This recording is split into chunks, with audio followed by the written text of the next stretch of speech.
Guys, and welcome back to another GCSE Maths Grade 9 exam question.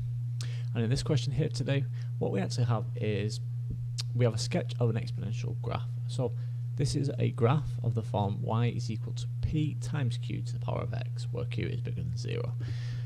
Now, these questions don't come up too often, but are notoriously tricky for students when they do come up, just because a lot of students haven't seen them. Now, they're probably more grade 8. But I'm including them anyway just because of how rare they are, and when they do come up, they do cause issues. So let's have a look at how we answer a question like this.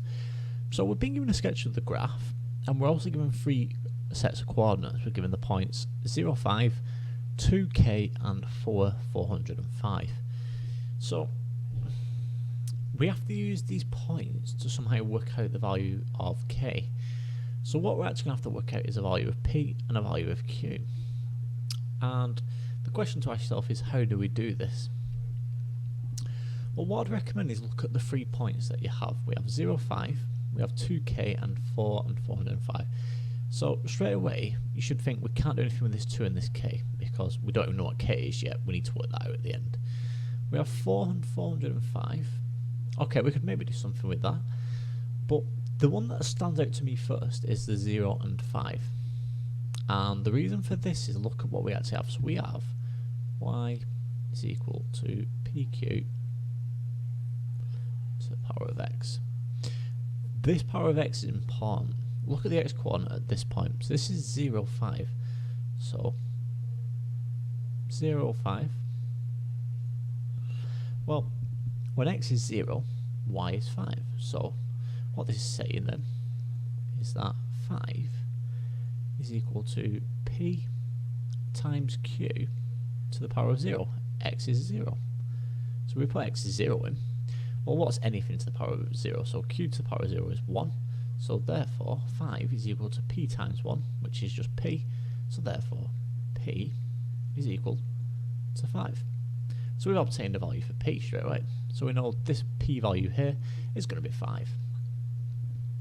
So what we have now is that y is equal to 5q to the power of x. Well, now we have another point here. We have this 4 and 405. We can't do anything with the 2 and the k yet because we need the value for q before we can deal with that.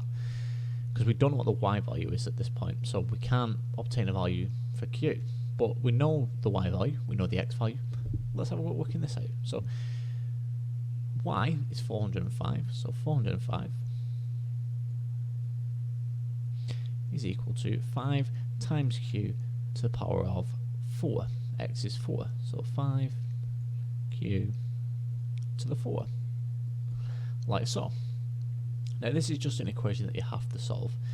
So we need to solve for q here. So straight away, the first thing we should know is that we need to divide by the coefficient, which is this 5 here. And then we can take the 4th root. So if we divide by 5, so q to the 4 is going to be equal to 405 divided by 5, which you'll find you obtain a value of 81. So q to the 4 is equal to 81. Q to the 4 is equal to 81. Well, q is going to be equal to the 4th root of 81. So that's the 4th root of 81, which you'll find is 3. Now we only want the positive value for q. Q is bigger than 0, so we don't need the negative value, so it's just going to be q is equal to 3. So what we know now is that the equation is y is equal to p, which is 5, times q, which is 3 to the power of x. So we have our exponential equation here now, our formula for any point on this graph. But we want to know, what is y when x is 2? So what's y when x is 2? So all we need to do is replace this x with a 2 now. So y is equal to 5 times 3 squared. So that's equal to 5 times 9, which is equal to 45. So therefore, we've worked it out. We know that k is equal to 45. And there we have it, guys. Nice and easy. We got it.